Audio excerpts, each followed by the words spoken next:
Hi, ladies, and thank you for tuning in to Joy for Midlife Women. I'm Cheryl Jones, the host of this program, and I am excited to bring you interviews with inspiring women to share how they are living their best life. And we have topics to help you embrace this stage of life with joy. I am also the publisher of the Joy magazine. We have topics in this subscription magazine for wellness, relationships, recipes, and more. Everything created by women for women. So if you'd like more information, please go to thejoymagazine.com. 2023, Happy New Year.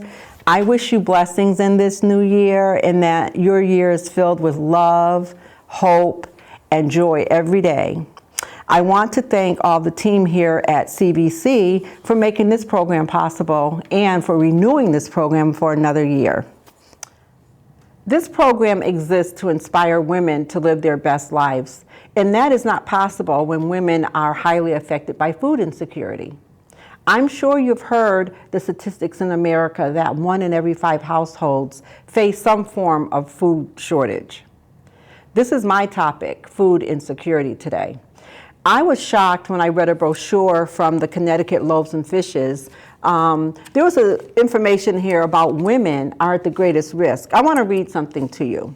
Women in food insecure households frequently are at the greatest risk, depriving themselves of nutritionally adequate foods to make those foods available to their children and their husbands.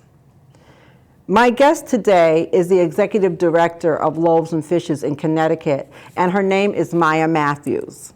Maya has the passion for community, and her role is improving and helping the lives of residents and their families. Hi, Maya. Hi, thank you so much for having me. Thank you. Thank you for being here. This is a very broad topic. It is. But one which really needs to be talked about. So before we get into this, I want to start with just conversation about what inspired you to take on this role as executive director of Loaves and Fishes. So I have been active in my community since I was working age. I worked for our town hall and the town manager's office for 10 years before taking on this position. Before that, I was a substitute teacher. Okay. I know all of my neighborhood kids. My child, I'm raising him in Enfield now. Okay. I'm very involved in other community organizations in town as well. I was brought on to the board of Enfield Loaves and Fishes back early of last year. Okay. And when the director retired, I was helping the board kind of comb through and rewrite the job description, and I realized that it was my dream job and I would be perfect for it. So I asked the board if I could step down and be considered for the position.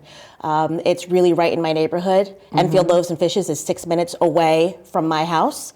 That's it's wonderful. A minute commute from my old job at the town hall. And I used to live in that neighborhood in Thompsonville where we're experiencing the most food insecurity in Enfield. Okay. Well, I wasn't wrong when I said that you love community. I do. And that's wonderful to hear. Can you share a little bit about your responsibilities? Sure. So we are a 501c3 nonprofit. Okay. We don't ask any questions from anyone that walks through our doors. So because we don't take any personal information, we don't qualify for federal or state funding. Okay. So a bulk of my responsibility is trying to get funding to make sure that we can continue to operate. And that's through writing grants, through personal donations, through trying to get events together so that we can get new and creative ways to get money through the doors, because without the support, the monetary support, and the volunteer support of our community, we can't run. There are only 2.5 paid staff. It's myself, my assistant, and I have a part-time kitchen manager. Wow. So the bulk of operations falls on us. Falls on you. So that's interesting to know that you are solely an independent organization, and I think that's important for our viewers to hear, because a lot of times we think, operations are under an umbrella. Right, especially with the name Loaves and Fishes. Yes. There are a lot of them spread out throughout the nation, but we are all independent of each other. Okay. That all popped up in the 70s one name kind of spawned another name, so there were all different regions of Loaves and Fishes, but we are not connected at all. Not connected. Okay, solely independent. So how many people would you say your center provides meals to on a daily basis? It depends. Towards the beginning of the month, a lot of people are getting their state assistance in. Okay. So the numbers dwindle. Okay. So we'll see maybe 50 to 60 people the first 2 weeks of the month. Towards the end of the month, we're serving upwards of 100. Wow. Wow. And that's family sometimes, not always individuals, right? There are children that come in, with their siblings. Yes. We've got a lot of single people, a lot of elderly people, a lot of disabled people. Okay. We have all kinds. Okay. Wow. Okay. And so would you say the numbers has increased for you during the pandemic and right up to today, or? They certainly have, even more so during the pandemic. Okay. We were fortunate and unique in our region where the building that we moved into in the end of 2019, before it was a restaurant, which makes it a beautiful facility, first of all, for people to I come remember into. that. Yeah, okay. It's gorgeous. A beautiful You have a layout. very large facility. Yes, we do. Before it was the restaurant, it was a bank. Okay. So we had a little teller area. Okay. We were able to provide walk-up and drive-through services. Oh, wow. It was pretty amazing. Very nice. Yes, Okay. and now that we've allowed people to come back in, we had a grand opening in May of this year, or of 2022. 2022. Yes, it's now 2023. Some people are still a little uncomfortable coming inside. I've got some people that are immune deficiency, immunocompromised, so maybe they won't come in, but we do. Sure. Provide a pantry aspect as well. Okay. People can come in to eat and then have enough food that they can take from our outside area to hold them over until the next day. Or we've got people that are suffering from any kind of illness. They can just kind of come through with their masks on, grab what they need from the side room, and then be all right for the night. One point that I really want to make is that the type of service that we provide, our clients, if they don't eat with us, a lot of them don't eat at all. Oh, wow. Okay. And I'm sure that you're there on the property all the time, so you get to know people. Sure do. One-on-one, and they get to know you as well. They do. Right? And So- it's actually been a blessing that I worked for the town hall for so long. Okay. Because I was very well connected with social services. Okay. I've been able to partner with the entire community to make sure that the different needs of the people, I can point them in the right direction. Oh, that's beautiful. Yes, it's very nice. That's beautiful. So I was going to ask you, when you start talking about preparing the meals, so you prepare the meals right on your at the premises, Home correct? cooked 7 days a week. Home cooked meals, 7 days. One meal, or is that It's one meal. one meal? Yep. Okay, at dinner time. Yep. Perfect. Okay. Where does your food come from? So we are partnered with Connecticut Food Share, which is a great organization. They actually are the ones that have partnerships with all of the supermarkets locally. Okay. So whenever they have an abundance of food or something's just about to go out of date, instead of throwing it away, it gets repurposed to our facility. Okay. We have an abundance of food. We are very fortunate. Okay. And then your meals are able to accommodate the different diets that people have. Absolutely. Maybe they are vegan or whatever. You would have sufficient meals for that. We do. We have sufficient food so that if anybody were to come up to me or to my assistant and say that they were having any kind of dietary issues, we will find them something to eat. That's fabulous. So this is a really big working network here, because a lot of times I've heard about food pantries where you pick up a grocery bag, etc., and then you go home. But you have eat on the premises and take meals home that you can prepare later, and that's wonderful. Do you do food drives at all?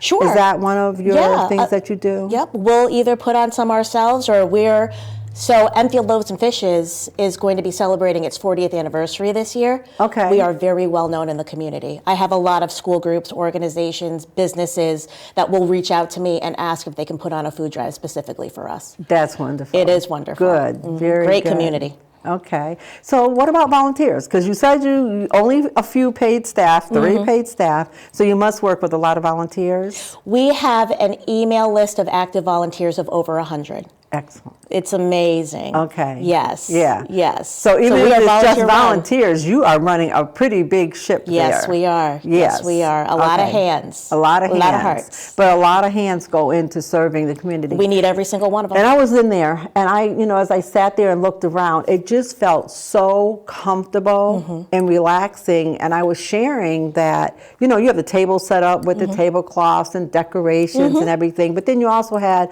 comfortable seating around and things. It looked like you had some things for children, that it's not a don't touch, it's a touch area. Yeah, absolutely. Yeah. And that's really the point. Our guests and our clients are living really hard lives. Yeah. They need a respite. They do. So we wanted to make sure that we had a place that they could come every day if they wanted to and just feel comfortable and take a break. We play Motown at dinner time and get the ambiance going. Oh, I love that. We want a whole vibe Yep. of just being safe and calm and taken care of. That's wonderful.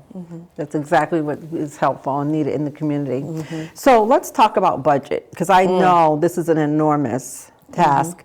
How is it funded? Because I know you said you don't get any federal funds, right? So you must have some partnerships or... So grants and donations. Grants and donations. And a lot of people that open up their grants yearly remember us and they remember what we need. So a lot of people will reach out to us and say, hey, make sure you apply. Okay. So it's pounding the pavement every day to make sure we stay on top of that funding that's available. Sure. But it's reaching out and getting it done.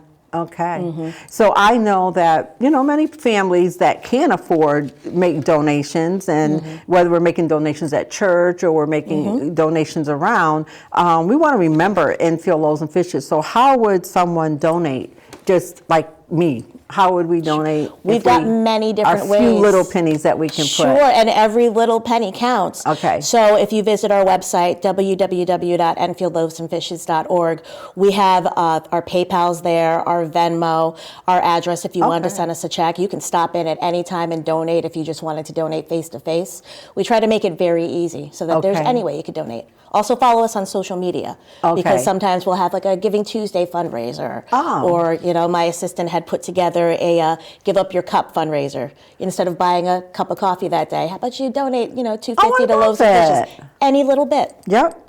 I love that. Yeah. Okay, so that's how we can donate. And I didn't say, how would someone become a volunteer, or are you open to more volunteers? We're always open to more volunteers. Okay. Actually, if you visit our website, we have a volunteer tab. So that people can go on and look specifically at the tasks that we need throughout the day, kind of broken down by time, so they can see what works in their schedule. We have a volunteer email that you can reach out to in order to sign up. We'll reach out to you and get you scheduled. All right. Okay. That's good. Okay. So how individuals can support through volunteering, through donating, anything else? So, what's the volunteering like? Is that Right. serving or what it's is all that? things. Cleaning? It's all things. It's all things. And that's another piece for what we can provide to the community too. Okay. Our volunteers come in. A lot of them are either widowed, retired, just kind of looking for something to do or some way to give back. Yeah. They come in and they meet the wonderful people that are already volunteering there. We have gotten so many new volunteers in the past year that have kind of found their groove, found their niche, found their people. Okay. So that's another sort of service that we provide. Well, we provide a family Yes. for everybody. For that walks everybody. through You the all doors. become family. Yes. And that's so good that we're now at a point where we can start to come together a little bit Yes. better, Yes. right? A little bit more. And there are So- some people that like to just do the deliveries. They'll Yes, drive I'm to the sure. supermarkets and pick up the food for us. There are some people that just want to come in to sort those deliveries when they come that's in. all different. All Yeah. different things. We have people that come in to clean. We have people that come in to prep salads, to come help the chefs, or people that just want to come in and serve and Okay. connect with our guests. Okay. All sorts of things. Okay, and just go to the website. Yes. All right. All right, we hear that, so we know what we can do. Okay, so I want to switch a little bit and talk about you, because like I said, I've heard that you are very busy in the community. I am. So what else do you do? What else are you? Whew, What's what on the else do I side? do? So currently, I am also the vice president of Opera House Players, which is a community theater group Okay. that started in Enfield back in the late 1960s, moved to Broadbrook, Connecticut for a while, and then has now moved back to Enfield. And very funny that I can see Opera House Players right across from Enfield Loaves and Fishes. Oh, so wow. I'm right there in that little block. Opera House Players. Opera House Players. Community theater. Community theater, musical theater. Musical theater. So we put on 4 musical productions every year. Wow. We just did Rent in the fall. I saw that. Yes. And I didn't know you were a part of that, but yes, wow. I was actually in the cast, which was a lot of fun. And she's an actress as I well. am also an actress. I sing and dance and do the whole thing. Oh, wow. Opera House Players is putting on Bridges of Madison County in February. Okay. Hunchback of Notre Dame in May. And we do a youth production every summer, and that will be School of Rock. Wow. And they're amazing And productions. so, where do the actors come from? Everywhere. Everywhere. Yeah. Local just like, and right, local, Southern Connecticut, up in Massachusetts near Boston. Okay. We have been around as well for a very long time, just like Enfield Loaves and Fishes. So we've got a pretty good actor base. Look at you. We're always looking for board members and volunteers to help out, though. Okay. That's something that Opera House Players is definitely needing. We received $1.5 million bond from the state of Connecticut in order to make the little church that we're in an actual theater space. Oh, so I have to stop by and see it. I'm going to see a production, though. You should really Oh, yes, come by. I am. It's so good. I love community theater. Yep. Because there was a theater in Broadbrook that That's I the went one. to. That's it. That's it. I That's Opera House Players. I went to that when I first moved into the area many years ago, and it was wonderful. Yeah. You know. Oh yeah. It's They just get like better and better. that stage when they put when the lights go down. And, you know. Well, the yeah, lights you're in for it. That's right. It's the curtains open. Yeah. It's like you wouldn't know you're not on Broadway. Right. You know. Yeah. So they moved from Broadbrook in 2018 Okay, that's when to Enfield. Yep, that's about around the time. Yep. Okay. All right.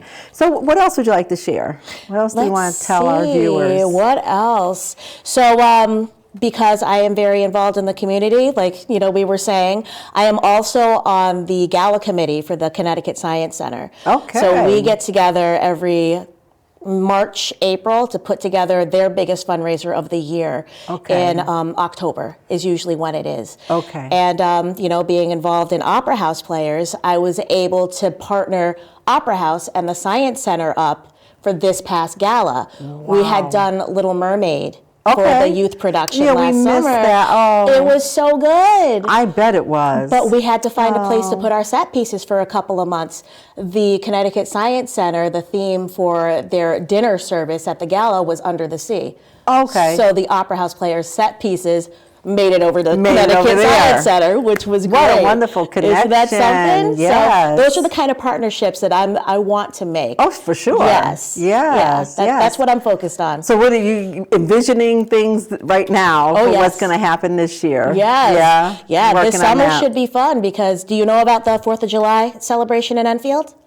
No. It's one of the biggest in the state. It's a Okay. whole weekend long. It's going to be the weekend after the 4th of July. And I'm actually going to be helping out with bringing community partners together so they can showcase their goods during that celebration. So it is going to be a very good year. No, I don't think I've done, out in my community in the Vernon, Manchester area, July in the Sky and such like that. But I have to experience that as well. Best fireworks around. Really? Okay, so our viewers all around will probably have to come on in town. They most certainly They haven't do. been there. It's a good reason to come. It's a great reason to come. I see a lot happening in Enfield. Yes. I really do. Yeah, there really is a lot going on. Yeah. And the community is so welcoming and inclusive. We all work together and stick up for each other. That's right. I'm proud to be a part of it. That's wonderful. Yes. That's good. Okay.